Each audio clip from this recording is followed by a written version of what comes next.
you don't go blind on Beast bristles the moment he sees his fellow dwarf and slams his right fist into his left palm, growling all the while. You scheming bastard. Death fog? Give me one good reason I shouldn't split both your heads in two. Calm your jaw. It's like this. I didn't sign up to move Death Fog. Other weapons, even soul-forged weapons, sure. But Death Fog? Absolutely not. When we found the bomb on a Magister ship, I was told to ship it to Arx along with the rest of the stuff. But I couldn't. Morders disagreed, obviously. But thanks to you, he's dead. You need to get to Arx as quickly as possible. That's where she's planning to use it. There'll be a wedding in full swing by the time you arrive. A girl named Isla and some do-nothing type. Her father's well placed, though. If anyone knows where to find the Queen, it's him. Mikhail Ross is his name. Tell him I sent you. I pray it ain't too late. Lohar rubs his forehead beneath his hood and stares at the ground. As you approach, his face hardens and he stands. So? Lohar takes the amulet and turns it over in his hand. He pockets it matter-of-factly. What did you find in the cave?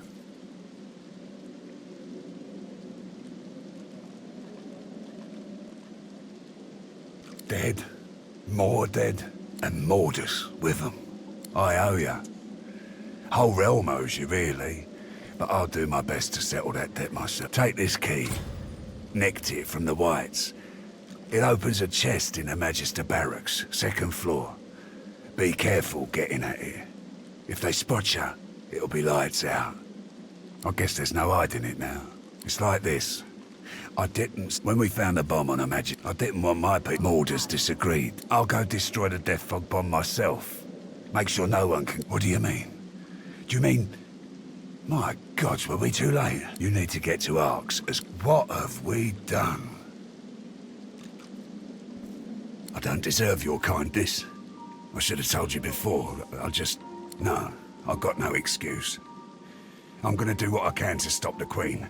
I suggest you try the same. Get to Arx. End this before Justinia does. There'll be a wedding in full swing. Arx.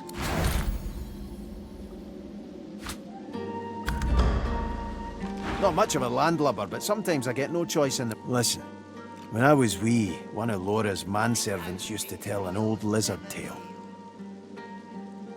Once, when the ancient empire stretched across all Revellon, there was an emperor called Reza. A good lizard, but a sickly one. Scales flaking off, eyes bugging out, that kind of thing. One day, a doctor came to him. Zin was his name. And Zin said he could cure the Emperor's disease. The Emperor agreed to his poultice of herbs and black rose petals, and it worked. The Emperor was, it seems, cured, as long as he continued treatment. This didn't please the Emperor's advisor, Gaul, however. Gaul didn't want Reza cured, for he planned to inherit the Empire. So he convinced the Emperor that someone like Zin had the power to both cure and kill. On his advice, Reza had the doctor executed. With Zin dead, the Emperor's disease returned. The sickness took him soon after. The hateful Gaul took his place, ushering in a century of misery. Yeah, not a fun story to tell a kid thinking back on it. Anywho, Isbael's been at the Queen's side for years, poisoning her mind with her filth. She's like two things from that story. She's the advisor, and she's the disease. And me, I'm going to be the cure. That metaphor works, right? I'm going with a yes.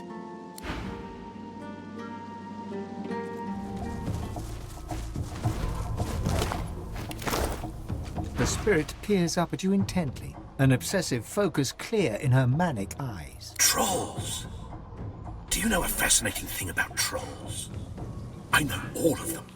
I can tell you anything you need to know about trolls. My life's work has been documenting them. My life's work! Almost every single troll I encountered in my life has one elemental weakness that puts a halt to their uncanny regenerative abilities. Imagine Fascinating, isn't it? But of course, every specimen has their own quirks, their own petty foibles. And I pushed my curiosity too far with one particularly huge and crimson troll. But it's perfect. Now I can observe him in total safety. Back off, pigeon! This is my bridge, and I don't suffer fools on it. The enormous, unusually red troll looms over you with his fists clenched threateningly. His expression is stern, yet you can see the tiniest twinkle in his intelligent eyes. Didn't hear me the first time, parrot? He smiles a jagged and magnanimous grin. Each pitchfork-pointed tooth seems to threaten you individually. We'll see. You want to cross my bridge? Look at this wreck. No taxpayer coin has touched it in a hot century. He kicks the edge of the bridge, sending a sizable chunk of rock flying perilously close to your eye. I'm the only thing standing between this bridge and the void. These days, everything is in decline. Well, I killed them. Nobody crosses my bridge for free, and they didn't pay the toll. Mind you, they hadn't tongues to bargain with, nor pockets for coin. But still, a troll must stand by his principles. He rubs his leathery hands together with glee. Sure. One regular-priced bridge crossing coming right up. And I don't want to hear any whiny little baby noises about it either. Cute. Pay up, cuckoo! His eyes narrow to glinting slits, and a deep laugh shakes his whole frame. There is one thing, the competition. Take out my competition, and I could waive the usual fee. A little magpie feather named Mog. He's not fit to be a bridge keeper. He took over the other bridge across, and he's too cheap. I can't compete with his ridiculous prices. That's a little non-committal. Grog drags a rough map in the dust. There. Back so soon? Well, mind you, a troll must stand... He rubs his... Well, you know what to do. Unless... And I don't want to hear any whiny little baby... I think not. Pay up, cuckoo!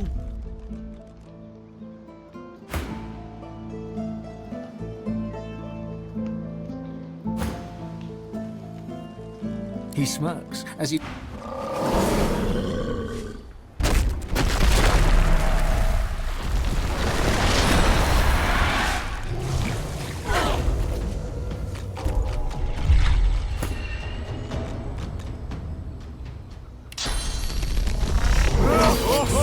Garvin said the attack happened somewhere around here. Your clothes nearby. mean nothing to me.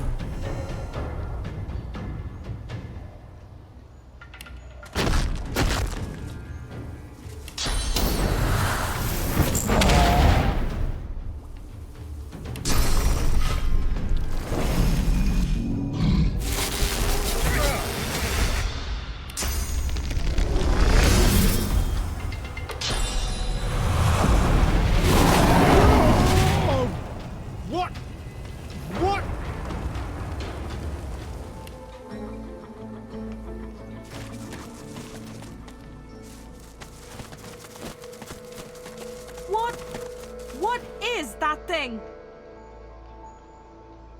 Help me, please, my lord. My lord. Help me.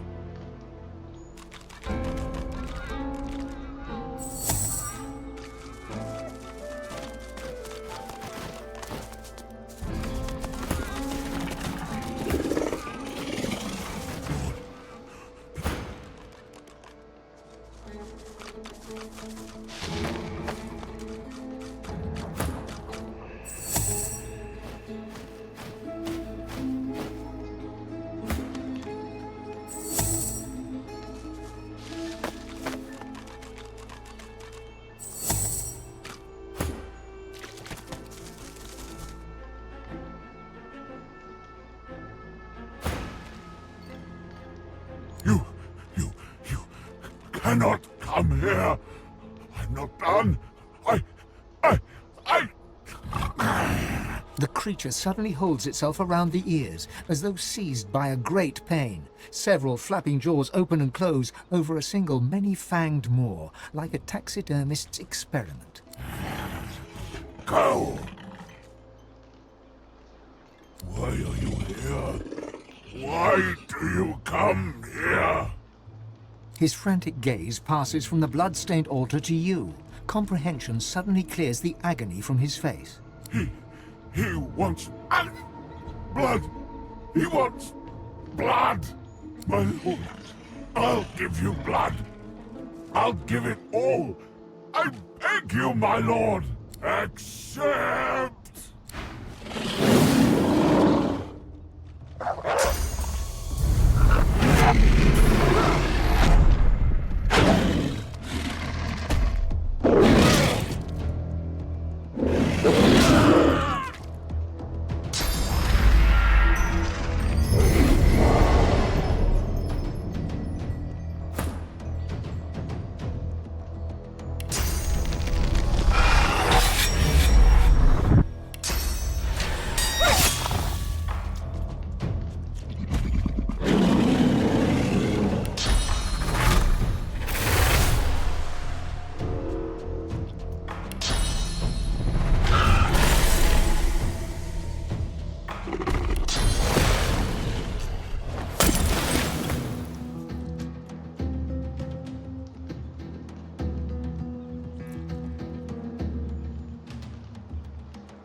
An ancient altar to the Seven stands alone before you.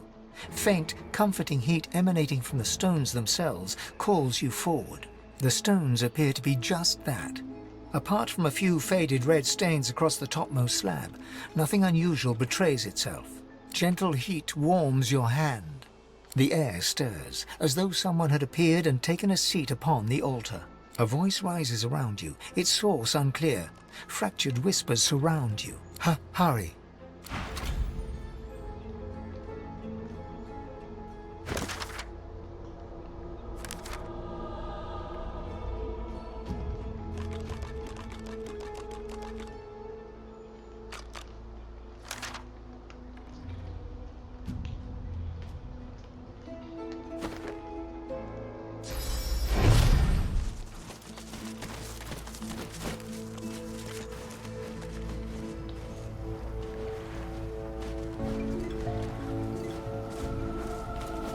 There's a boat at the dock. Perhaps it may take us to the island.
I'm a wabbit.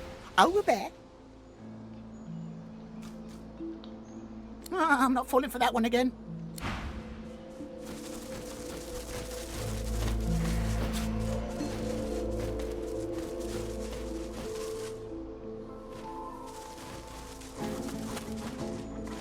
The Master, I the see a Shadow, cage. the Crawler. And there's something in it. He has 10,000 names, all true and cruel. In the near distance, you see a man, though shadows obscure his features. A faint, guttural chittering emanates from a cage before him. This is him. He can help me. He can... Losa's eyes suddenly fill with inky blackness. Grey veins appear beneath her skin. Walk away. She shakes her head. Her color returns to normal. I'm running out of time. I think that man is Jahan, the Demonologist. I need to talk to him. She throws up a salute and laughs low, but worry sparkles behind her eyes. She walks towards the mysterious figure, who turns towards her with narrowed eyes. Keep your distance. I recognize that particular shade of darkness in your eyes. Why do you seek me? You're Jahan, the Demonologist. I heard you could help me. Please, I must be free of it. Jahan stands back from her, his body tense. He stares into her eyes a long while, saying nothing. I've heard about you, Losa. You're the amalgam too hideous to contemplate. One who has a demon coiled around her god-woken heart. Its grip grows stronger by the hour. Its voice and yours become ever more indistinguishable until, ultimately, it's your voice no longer. But not just yet. He walks toward her. They talk in low tones. Jahan's face is vivid, insistent. Losa's is set in a determined frown. Do as I say, Losa. Hurry now. It won't be long. They shake hands, Jahan clasping Losa's hand in both of his. You'll see. I'll be back before you know it. The Advocate doesn't stand a chance. Losa turns to you. So, we have a job. It's like this. Jahan can help us. He can teach us how to control more Source, just like that. All we need to do is a little favor for him. There's a place to the north called Blood Moon Island. I guess it's been more or less lost to a demonic presence for some time now.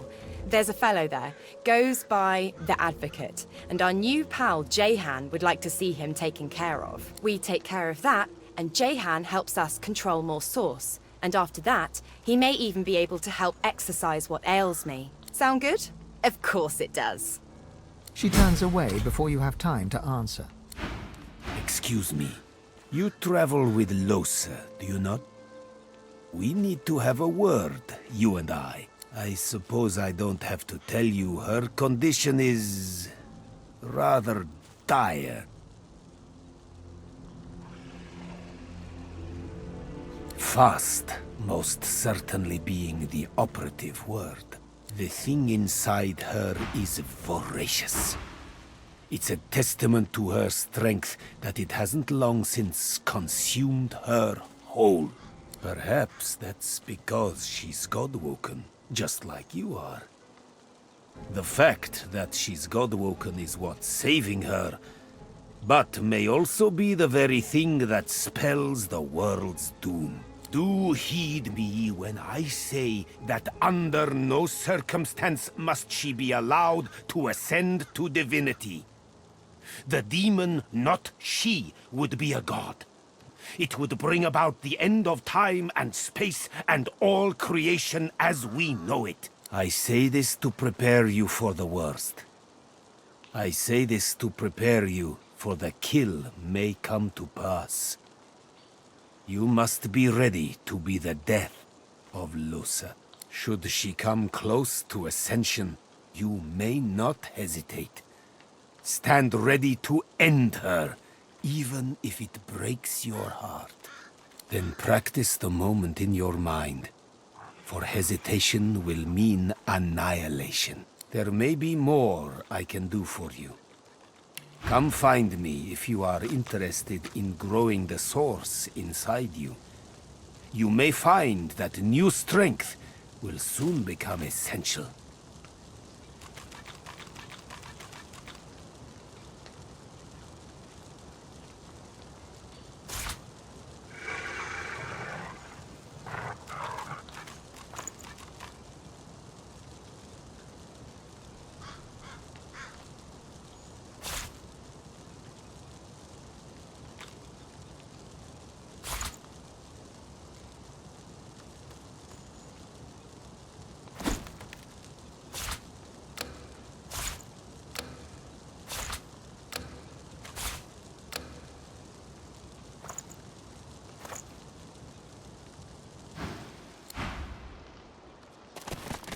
How fares the hunt, my friend?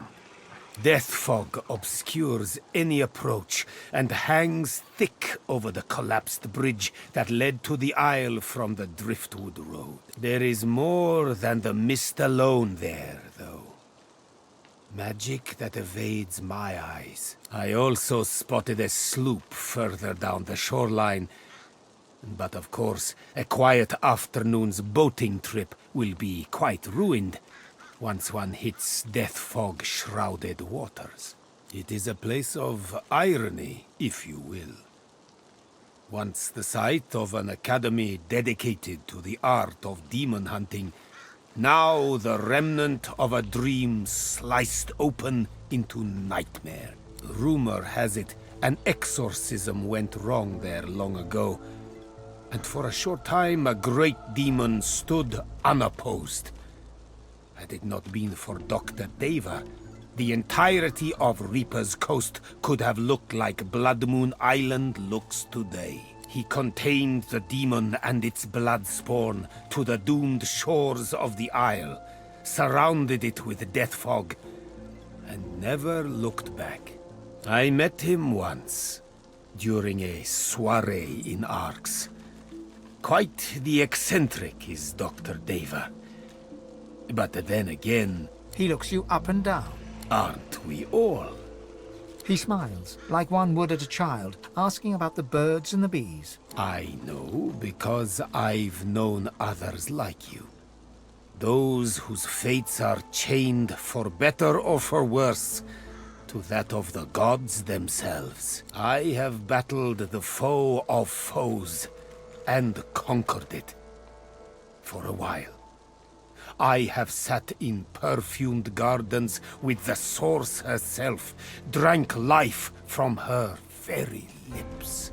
I have seen well over 2,000 springs, and will continue to do so until time itself closes its weary eyes. Trust me, I know what you are, and what you can be. May you wander in wisdom. Nothing good will come of speaking with them. They may sound merely mad, but they're infinitely more clever than you imagine. They move between moods like wind through trees, only to settle upon the one that may just sway you. They'll talk themselves out of that cage if you let them. You'll be their key before you know it.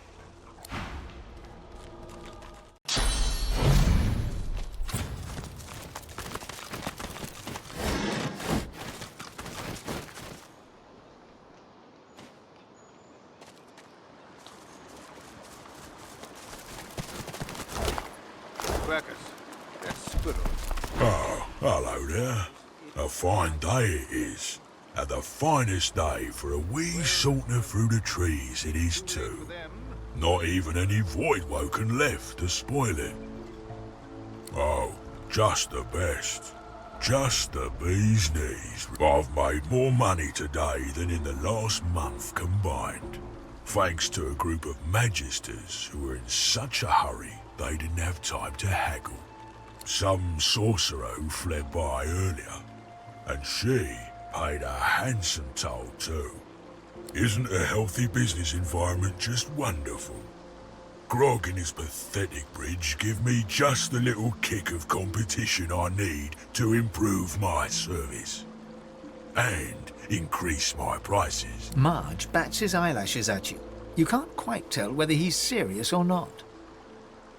Oh, how sad. His eyes light up with an avaricious little gleam, and he rubs his enormous hands together. I suppose I can franchise out my bridge trolling system to an apprentice now.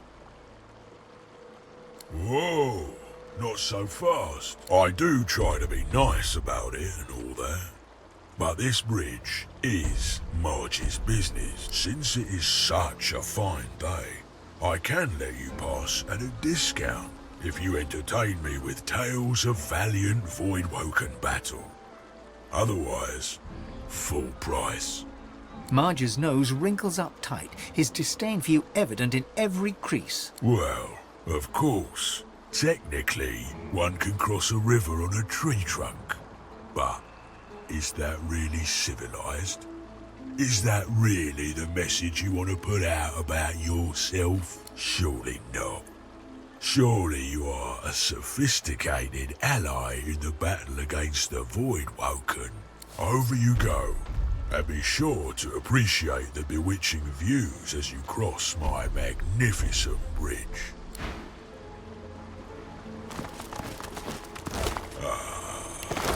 Life is good.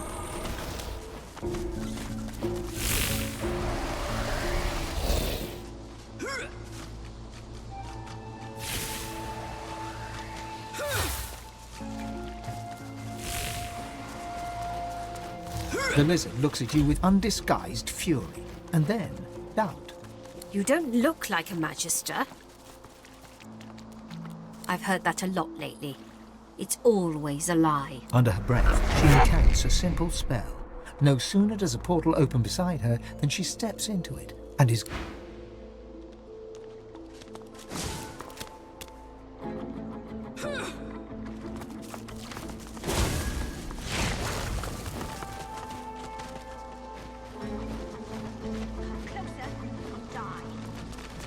Best you leave the building, stranger.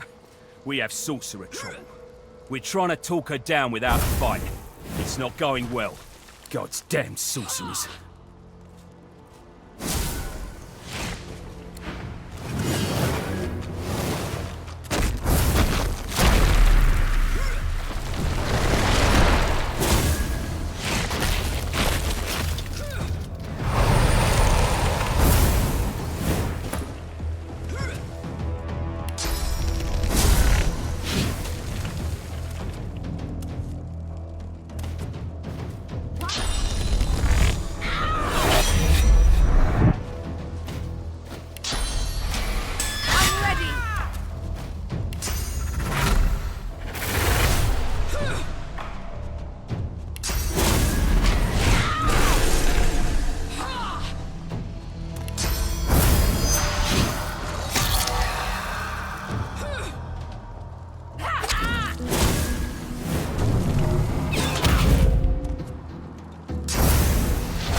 Hate washes over you from the spirit. Hatred for all the world, sorcerers, soldiers, leaders, and Lucian himself.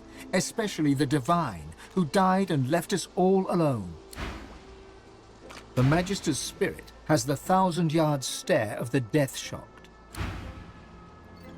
A wave of resentment washes from the spirit before you. An adult life spent in service is rewarded with a forgotten death, out here in the middle of nowhere. As magical energy crackles between the sorcerer's fingertips, Ifan turns to you. His mouth is set in a resolute line, but you can see anger blazing in his eyes. This is the one who crafted the Death Fog device.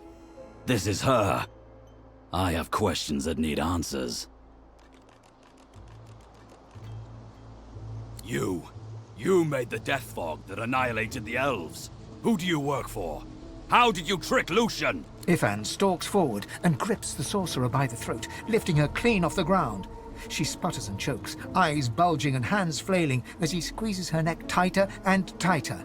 As you step forwards to stand by his side, threatening the helpless sorcerer, Ifan gives you an appraising glance. He nods once, then returns to his interrogation. Why? Why did you trick Lucian by giving him a bomb instead of a portal?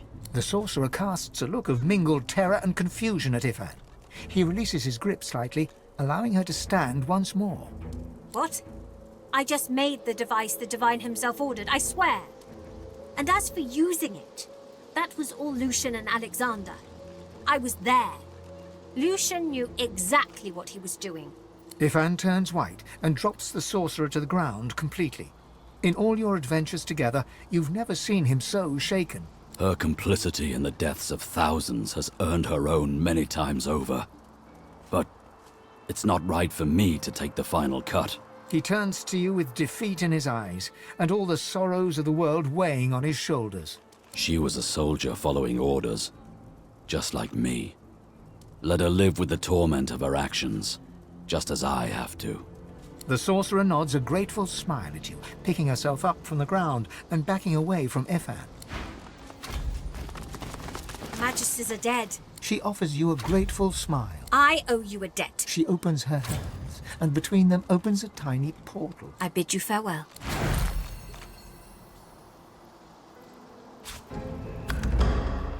Thanks for standing with me back there. She disgusts me. What kind of person would knowingly craft something like that? Lucian knew that if he asked me to deliver the Death Fog, I would have refused. Point blank. That's why he lied to me. What kind of person doesn't need the lie? What kind of person does the lying? He barks a harsh laugh, then sobers, casting his gaze to the ground. You've got a point there, but these questions won't let me rest. To be a loyal soldier for so long, then treated like that. The Divine cared nothing for me, or for the elves. I was just a pawn. If Alexander still lives, that son of the Void's going to wish I truly killed him the first time. Ifan sighs and glances across at you ruefully. He opens and closes his mouth several times before speaking. You know, I was fit to kill Hanag. But truth be told, she's not much worse than I am. And yet, you accept me. Your friendship means a lot. He laughs and hugs you back fiercely. Onwards.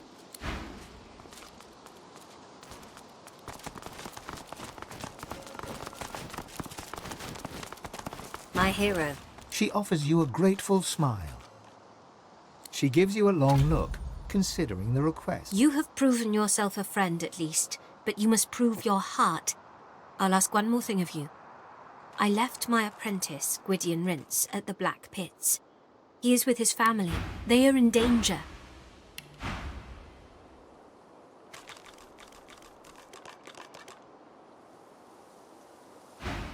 Help them, and I will help you. I should be most grateful.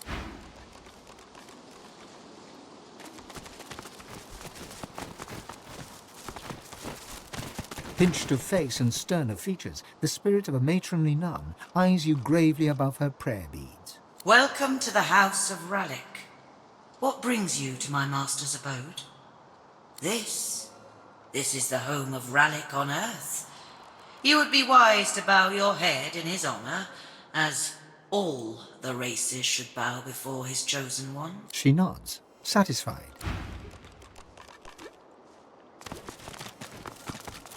The Shade walks in silent meditation.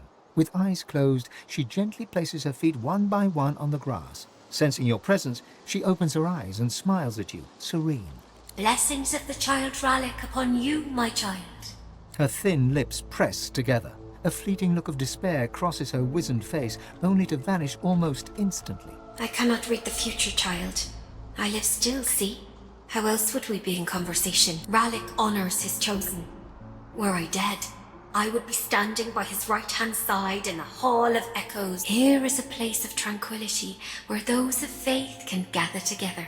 You are welcome to stay and walk with me should you wish it, though my vigil honors Rallick, who bears no tenderness towards your kind.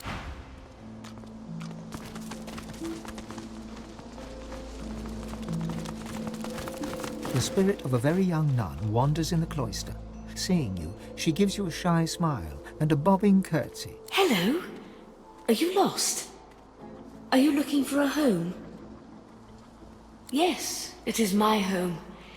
It is a home for all those who need one. Under the wing of Father Rallick, all are safe. All can find comfort. All those of my kind, at least.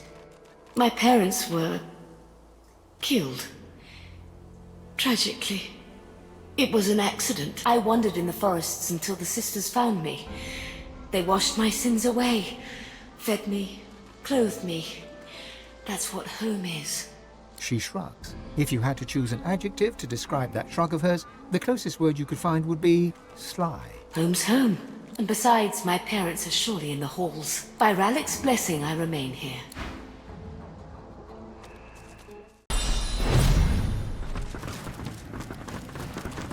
Shall I take you across the Death Fog Lake?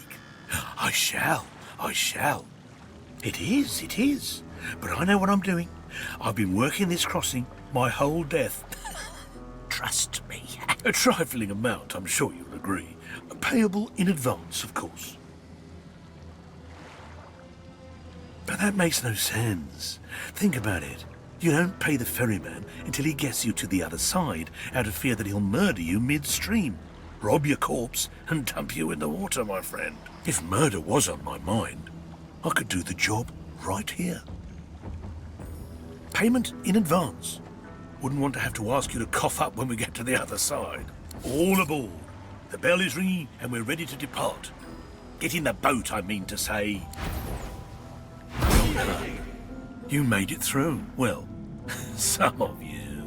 In the interest of efficiency and to ensure my quick return to the mainland, please empty your pockets in advance.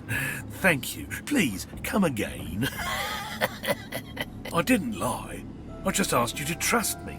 The mistake is yours.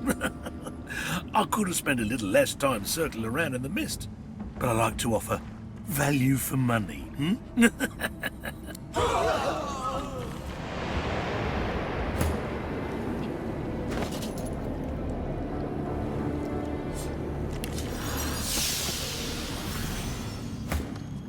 Shall I take you across the Death Fog Lake? I shall.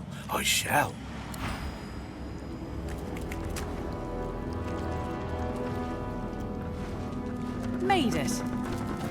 What lies ahead looks even less welcoming. She screams and screams and screams and never stops the screams. The roots quake and my bones quiver and still the screaming, the tree, the tree, the tree. The tree's the girl and the girl's the tree. And she screams and screams.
I'm ready!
Be grateful that you don't feel the need.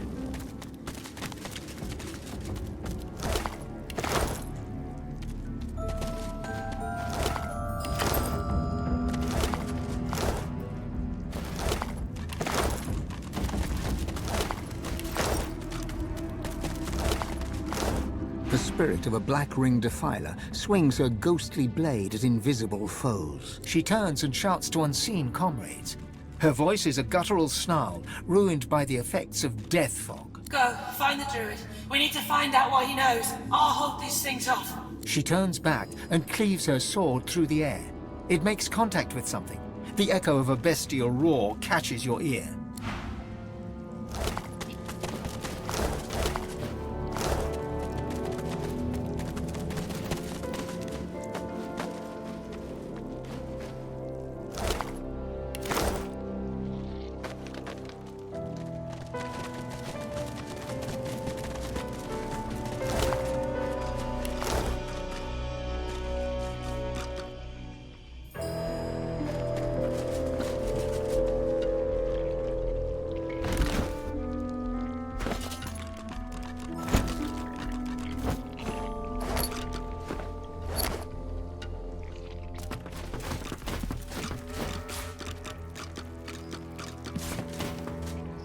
The howling. How can you bear it? The spirit cocks his head and covers his ears, hoping to muffle screams that only he can hear. Ah, I thought the ancestors' screams had drawn you here as well. They came to me on the wind, though I am not sure the devil's breath that perturbs the air here can rightly be called wind. It is no wonder it screams. The tree is barely more than carcass, blistered and charred. Its spirit wails into the ether, but I can't understand its words. You too commune with Terse and Ilias. Perhaps you can succeed where I can't. My heart breaks for our Ascendant. Find a way to relieve its suffering, and I will find a way to reward you. A druid, there are too few of us. You well know our kind finds value in flesh where memory lingers. I collect memories, yes, but am more keen on bark and leaf, on the living breeze, not the sleeping past. Well, Yes. I have kept my ears to the ground, ghostly they may be. This is an archive, a library devoted to history and scholarship. There must be a record there of the elf that spawned the corrupted tree. I can't say where its entrance lays. The whispers that speak of the archive are all but drowned by our ancestors' grief.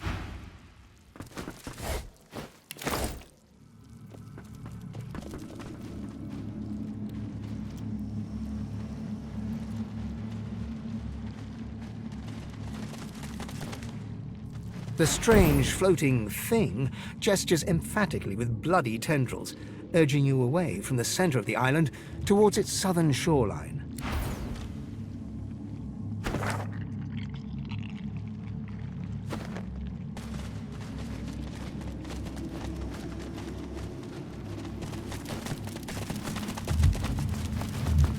The statue is a striking sight, a sizzling blue totem on a blood-red isle. Even stranger, a shard of polished iron peeks from under the statue's base. There's something hidden beneath this massive sculpture. Even a triple-sized troll couldn't make the statue budge. Whatever the stone figure guards remains a mystery, at least for now.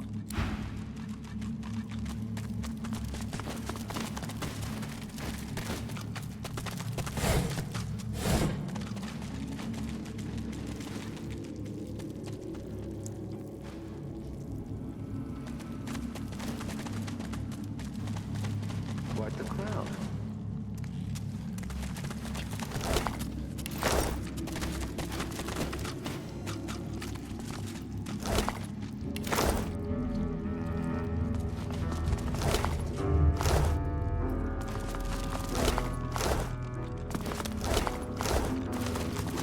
The blazing blue flame seems to burn your finger the moment even a triples. Your attention is appreciated, sir, but misplaced. You... Kill! Kill the bastard! Wear his skin! Dance, citizen! The elf's face, twisted in a grotesque rage, slowly calms. I beg your pardon. You need to speak to the advocate, the lizard by the table. He is waiting.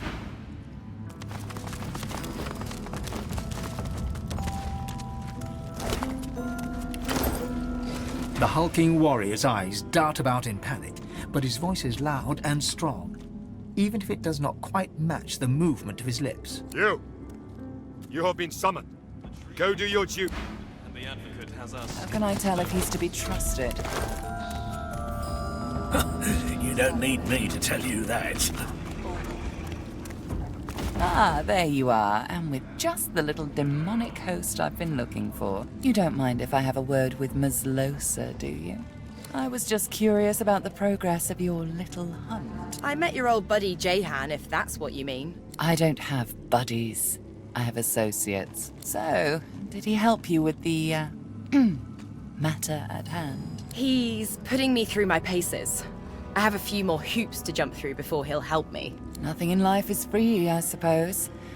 Make sure you do jump them, Losa. You won't be sorry.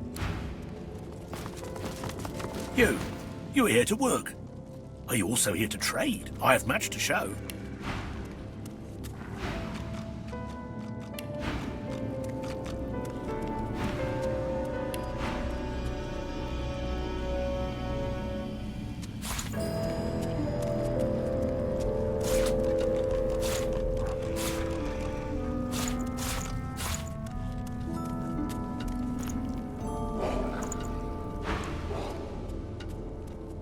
You like your nose? Then do not stick it where it's not welcome. We are where we are meant to be. We will be told when we are meant to be somewhere else. Your friend wanted a new deal. Wanted to renegotiate terms. We have a wager. Some say she succeeds. Some say not. What say you? Good. Tell me, how do you bet? For the half-blood or against? She made a deal with our master, but her reward, her obligation, strictly confidential. But the advocate is quick to remind her, the master does not make deals lightly. The master does not break them. Good. Now, see what happens. Until then, do you wish to trade? I trade, you have coin.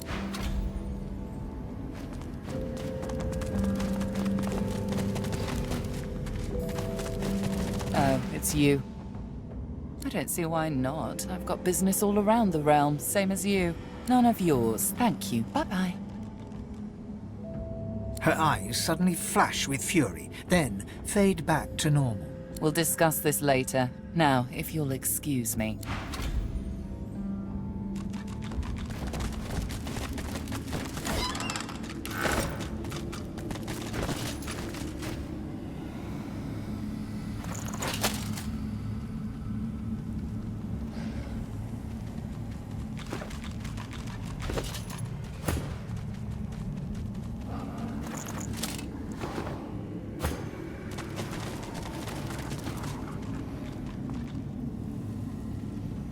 The lizard's eyes are dark as polished coal, void of all light. A faint frost seems to cover the cracked and broken scales around his mouth. You have a reputation for both malfeasance and chaos.